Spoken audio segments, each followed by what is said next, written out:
Bonjour à toutes et à tous. Merci beaucoup d'être venus aussi nombreux et nombreuses pour voir ma conférence. Merci à la FUP de m'avoir donné cette opportunité de revenir donner une conférence. Merci pour l'intro. Du coup, je vais éviter de perdre du temps à me représenter. Euh, Toutes les infos sont là. Si vous voulez voir mon site ou si vous voulez venir discuter avec moi à la fin, n'hésitez pas.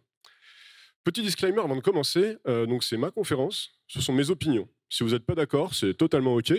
Et surtout, n'hésitez pas à venir me voir à la fin pour en discuter. Ce sera également avec plaisir. Donc, on va parler d'exceptions. Dans un premier temps, on va voir qu'est-ce que c'est une exception, pourquoi c'est un sujet important, comment les traiter, et on finira évidemment par une petite conclusion. Alors, qu'est-ce que c'est une exception? Alors, ça peut paraître tout bête comme question, et effectivement, ça l'est un petit peu. J'ai fait appel à Wikipédia pour y répondre. Alors, j'ai pas trouvé exception, par contre, j'ai trouvé système de gestion des exceptions. Bon, autant dire que c'est ce qui nous intéresse ici.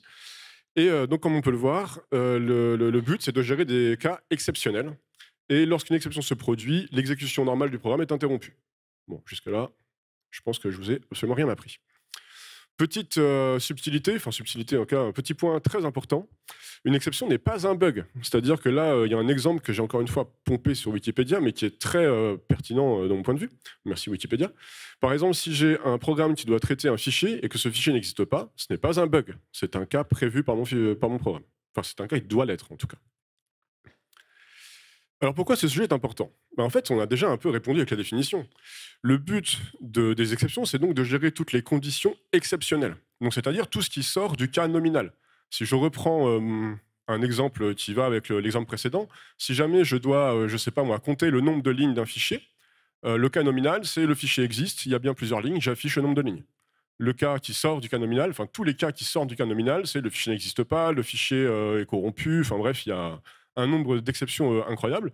Donc finalement, c'est un peu n'importe quoi. Un petit test pour voir si vous avez bien compris. Les données envoyées par un utilisateur ne sont pas valides, ou une utilisatrice. Qu'est-ce que je dois faire? Exception, vu que ce n'est pas le cas nominal. Quand on appelle mon API sécurisé sans être authentifié. Magnifique. Et enfin, quand on essaye par exemple de rembourser un paiement qui est déjà remboursé. Bravo, vous avez tout compris. Comment bien les gérer maintenant? Parce que ça, c'était un peu la partie facile. Maintenant, on va voir comment faire pour mettre ça en application. Et bien évidemment, la réponse, c'est ça dépend. Sinon, ce serait un peu trop simple. Ça dépend, et pour moi, en tout cas, il y a deux cas de figure. Le premier, ça va être celui d'une librairie, où potentiellement, les usages de ma librairie vont être très variés. Je n'ai pas forcément la maîtrise dessus. Je vais prendre un exemple qu'on reprendra plus tard. Si je crée une librairie pour faire des appels HTTP, je ne sais pas comment elle va être utilisée. Je ne connaîtrai pas forcément tous les besoins des personnes en amont. Enfin, en tout cas, leurs besoins, je peux les connaître, mais en tout cas, la manière dont ils vont utiliser ma librairie, c'est plus compliqué. Et les besoins dans une librairie sont souvent figés. Il y a assez peu d'évolution. Si je reprends mon exemple, le but de faire des appels HTTP, je vais faire du get, du post, etc. Enfin, le cadre est assez limité. En revanche, dans un projet que j'appellerais un projet final, donc la plupart des projets sur lesquels nous sommes amenés à bosser généralement, on a déjà une maîtrise totale du projet, ce qui n'est pas forcément le cas sur une librairie quand on l'utilise. Quand on la développe, c'est autre chose.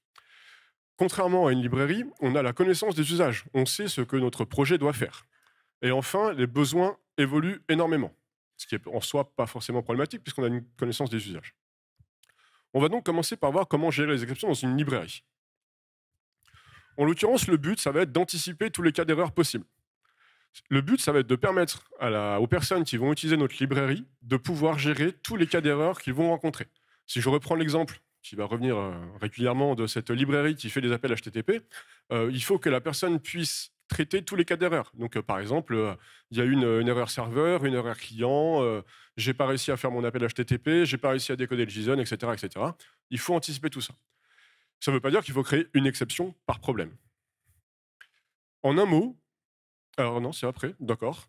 Pour l'exemple du coup dont je parlais pour la librairie HTTP, voilà les exceptions qu'on peut trouver dans HTTP client. Donc là, j'ai pris l'exemple d'une librairie qui existe déjà et qui est très bien développée, celle de Symfony. Donc voilà les exceptions qu'on peut trouver dans le dossier exception de la dite librairie. On trouve par exemple une exception JSON exception qui va être lancée quand il y a un problème pour décoder une réponse qui était, on l'espérait, en JSON. Il va y avoir des exceptions pour gérer les différents cas d'erreur, donc les 400, les 500, etc. Et donc là, ce qu'on voit, c'est pas tout. En vrai, voilà à quoi ressemble l'ensemble des erreurs de la librairie Symfony HTTP client. Donc je pense que vous voyez pas grand-chose. En bleu, ce sont des interfaces, parce qu'il y a tout un système de contrats, etc. Et en orange, les implémentations. On va simplifier tout ça, on va garder que les implémentations qui nous intéressent. Donc déjà, on peut remarquer plusieurs choses. La première, en noir, j'ai mis toutes les exceptions qui sont dans le langage PHP. Donc là, vous les connaissez sans doute. Bon, throwable, qui est forcément la plus connue. Invalid argument, runtime, etc. Enfin bref, il y en a plein. On voit qu'elles sont utilisées par la lib. On peut aussi remarquer une exception pour les gouverner toutes. C'est-à-dire que là, toutes mes exceptions, donc en orange, vont implémenter cette interface, exception interface. Et on retrouve les exceptions que je vous ai montrées juste avant dans le dossier précédent, où là, on a vraiment les exceptions concrètes. Donc on n'a pas une exception par erreur 500 possible, une pour les 501, 502, etc. On a vraiment une erreur pour les 500, et charge après à chacun de gérer ça comme il le souhaite. Donc, pour répondre à la question comment bien gérer nos exceptions dans une librairie. Donc finalement, c'est assez simple. En un mot, c'est la granularité. Le but, ça va être de permettre à nos utilisateurs de pouvoir gérer tous les cas. Pour ça, 3 règles simples. La première, prévoir suffisamment d'exceptions pour gérer tous les cas d'erreur. Donc là, on a vu erreur 300, 400, 500, les problèmes de JSON, etc. Prévoir, par contre, aussi une exception ou une interface, en l'occurrence une interface, pour les gouverner toutes et surtout pour permettre aux utilisateurs, aux utilisatrices, qui n'ont pas besoin de granularité, de s'en passer. Donc là, je vais pouvoir catcher toutes les exceptions qui proviennent directement de la lib que j'utilise. Et enfin, ne jamais lancer une exception qui ne nous appartient pas. En l'occurrence, c'est un peu un corollaire de la deuxième règle, puisque si je veux que toutes mes exceptions implémentent la même interface, je ne peux pas lancer une exception qui ne m'appartient pas et qui donc n'implémente pas cette interface. Ça, c'était pour les librairies. Comment faire dans un projet final? On pourrait se dire que le but, c'est également d'anticiper tous les cas d'erreur. Mais non, là, on n'a pas besoin de ça. Le but, ça va plutôt être de gérer les cas d'erreur qui ont été prévus et qu'on juge utiles. Quand je dis prévu, c'est prévu par le produit. Anticiper tous les cas d'erreur, comme je l'ai noté, c'est une perte de temps. Non seulement parce que déjà, il y en a généralement beaucoup, d'autant plus qu'on a beaucoup de besoins auxquels on répond, et surtout qu'on n'en a pas besoin, encore une fois. Donc par exemple, je vais prendre un exemple hyper compliqué. Admettons que le produit demande à ce qu'une utilisatrice ou un utilisateur puisse supprimer une entité, sauf le lundi. Voilà, règle métier totalement arbitraire, mais pourquoi pas. En l'occurrence, quelques problèmes qui peuvent arriver. L'entité n'existe pas, et si jamais la personne essaie de la supprimer un lundi, il faut que je puisse la prévenir. Bon, assez simple finalement. Et encore une fois, ces problèmes-là ont été demandés par le produit. C'est le produit qui a demandé à ce qu'on gère ces problèmes-là. Comment on va faire? En l'occurrence, il y a 2 problèmes. Faisons 2 exceptions. Ouais, mais comment on l'a choisi? Ah, petit problème de transition. Bon, je vais tout afficher d'un coup. Comment on l'a choisi? Alors, il y a 3 possibilités. Soit on utilise une exception tierce existante, donc ça, c'est la première possibilité, et généralement celle qu'on va privilégier, on va le voir. On peut également créer une exception qui va être spécifique au problème qu'on rencontre, ou on peut simplement utiliser une exception PHP. Donc la première option, c'est utiliser une exception tierce. En l'occurrence, il y en a plein, et la plupart du temps, il y en a plein qui sont adaptés à nos besoins. Typiquement, là, si on reprend le problème qu'on voulait anticiper, à savoir que une personne essaye de supprimer une entité qui n'existe pas, si jamais on utilise un ORM comme doctrine, ça tombe bien, il y a une entity not found exception. Donc ça ne sert à rien d'en créer une nous-mêmes, puisque finalement, on a déjà une exception qui correspond à notre besoin.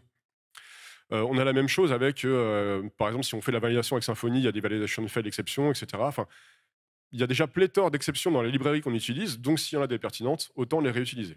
Cette option, c'est l'option à privilégier. Tout simplement parce que c'est la plus simple, on utilise quelque chose qui existe déjà, on évite de réinventer la roue. Autre possibilité, on peut créer une exception qui est spécifique à un cas d'erreur. Donc là, c'est pertinent quand c'est une demande métier et qu'on ne trouve pas d'exception qui existe. Donc ça arrive quand même assez régulièrement. Là, l'exemple que j'ai donné, c'est par exemple quelqu'un qui essaye de supprimer un compte bancaire, mais il y a encore des fonds dessus. Bon, c'est pas possible. Donc là, on peut créer une exception custom, on va dire, qui s'appelle Rio, par exemple, non-empty bank account exception. Voilà. Donc encore une fois, ce n'est pas le choix par défaut, malgré ce qu'on peut voir parfois dans des projets où le nombre d'exceptions créées explose pour finalement des besoins qui ne le sont pas. Dernière possibilité, utiliser une exception PHP. Donc celle-ci, c'est la solution à privilégier quand ce n'est pas une demande du produit. Genre si le produit n'a pas anticipé un problème, en l'occurrence, là c'est assez facile à trouver, admettons il y a un problème pour accéder à la base de données, donc la suppression pète, bon bah pas besoin de créer une exception pour ça en fait. Bon déjà c'est pas nous qui allons le faire, bon bref. Si c'est une exception, enfin bref, on peut lancer une exception PHP, tout simplement dès qu'on ne trouve, si jamais les deux cas précédents ne répondent pas à notre problème. Qu'est-ce que ça donne concrètement? Donc voilà un exemple de code hyper compliqué. Donc on a une classe qui va permettre de supprimer une entité. Au départ, on voit qu'on va chercher en base de données, donc ça utilise Doctrine, pardon, mais bon, c'est assez lisible. On va chercher une entité en base de données. Potentiellement, elle n'existe pas. En l'occurrence, ça tombe bien, il y a une entité NotFoundException dont j'ai parlé juste avant, donc il suffit de la réutiliser, et voilà, mon premier cas est géré. Second cas, je n'ai pas le droit de supprimer une entité le lundi. En l'occurrence, là, on parle quand même d'une exception qui est très orientée métier. Et donc, dans ce cas-là, j'ai créé une exception dédiée à ce problème-là. Et enfin, problème 3, donc j'en parlais, admettons mon ORM a un problème pour supprimer l'entité, quel que soit ce problème, que ce soit un problème d'accès à la base de données, un problème réseau ou que sais-je. Et bien dans ce cas-là, on laisse l'ORM remonter son exception. Pas besoin de la catcher pour en relancer une autre. L'ORM fait déjà ça pour nous. Voilà un peu le endpoint qu'on pourrait avoir quand donc, la personne va cliquer sur le bouton supprimer ou quand la personne va appeler notre API. Elle va nous envoyer un ID, donc je vais essayer de supprimer l'entité en appelant le code qu'on a vu juste avant. Je vais catcher mon entity not found, donc si elle n'est pas trouvée, je renvoie une réponse 404, tout simplement. C'est ici. Si jamais elle ne peut pas être supprimée le lundi, eh ben je renvoie un petit message, pas de suppression le lundi, donc là avec une 400, vu que c'est une bad request. Et comme vous pouvez le voir, en fait, j'ai pas catché les problèmes d'ORM, parce que je m'en fous, en fait. Enfin, moi, ça me va bien de remonter des erreurs 500 à mes clients. Je n'ai pas de problème avec ça. D'autant plus qu'en fait, j'aurais pas pu faire grand-chose d'autre. En fait, si j'ai un problème avec ma base de données, qui est une erreur 500 en prod, bah, c'est normal. Donc, pas de catch. Donc, comment bien gérer nos exceptions dans un projet final?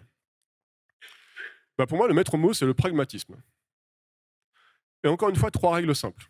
La première, on a tout à fait le droit, et c'est même recommandé, de réutiliser des exceptions qui ne nous appartiennent pas quand c'est pertinent. Ça nous évite d'en créer. On ne crée des exceptions nous-mêmes uniquement pour gérer les cas auxquels on ne peut pas répondre avec la première règle. Et enfin, on ne catch pas tout. Remonter des erreurs 500, c'est totalement OK. Pour conclure, donc on l'a vu, il y a 2 cas, 2 mots, 6 règles. Donc le premier cas, le cas d'une librairie. Là, le but, c'est d'être très granulaire et de permettre à tout le monde de catcher le moindre problème. Donc il va falloir prévoir suffisamment d'exceptions pour gérer tous les cas d'erreur, prévoir une exception ou une interface de préférence pour permettre aux personnes qui n'ont pas besoin de granularité de pouvoir tout catcher très facilement, et ne pas lancer d'exceptions qui ne nous appartiennent pas. Dans le cas d'un projet final, le but, ça va être d'être pragmatique, en tout cas de mon point de vue, en réutilisant les exceptions qui ne nous appartiennent pas quand c'est pertinent, donc totalement l'inverse d'une librairie, en ne créant des exceptions pour gérer les cas d'erreur prévus que quand c'est vraiment nécessaire, et en ne catchant pas tout. J'insiste là-dessus. Voilà, je vous laisse 3 secondes pour prendre ce slide en photo, parce que c'est un peu le slide clé de la conférence. Et en plus, comme j'ai été super rapide, je termine vachement en avance. Voilà, merci beaucoup. J'espère que vous allez prendre soin de vos exceptions. N'hésitez pas à laisser des commentaires. Et puis, je pense que là, on a le temps pour des questions, du coup. Tout à fait. Merci, Olivier.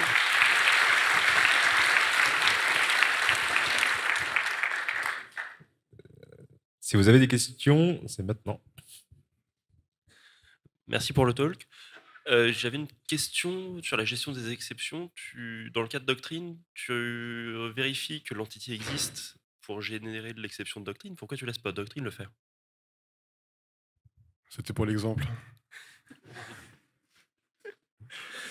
J'ai une autre question. Pour l'autre exemple du coup du lundi, tu préfères laisser un traitement exceptionnel secret si on n'est pas le lundi, plutôt que de mettre une règle en amont qui interdit de le faire le lundi? Pas du tout, c'est encore pour l'exemple. D'accord, merci. J'aurais dû le préciser, mon exemple était absolument pas pertinent. Effectivement, dans du vrai code métier, j'aurais préféré vérifier que les données qu'on m'envoie d'abord sont valides, et en l'occurrence, vérifier que ce qu'on me demande de faire est possible. plutôt que d'essayer d'appeler mon code en lui disant bah tiens essaye de le faire et que ce soit lui qui me dise ah bah non je peux pas. Donc voilà, effectivement j'aurais pu, cet exemple m'a permis en tout cas d'illustrer les différentes exceptions, mais on est d'accord que ça va pas partir en prod comme ça, quoi. Est-ce qu'on a des questions sur autre chose que les exemples? Merci. Bonjour et merci pour la conférence. J'ai une petite question, je ne sais pas si c'est une question bête ou pas, mais quand tu crées tes propres exceptions, est-ce que tu cherches à faire des exceptions très ciblées ou à essayer de catcher le maximum d'exceptions avec une sorte de thème par exception? Comme par exemple, tu prenais l'exemple des erreurs 500, 400, tu vas avoir une exception qui va toutes les catcher et après c'est à l'utilisateur de gérer ça.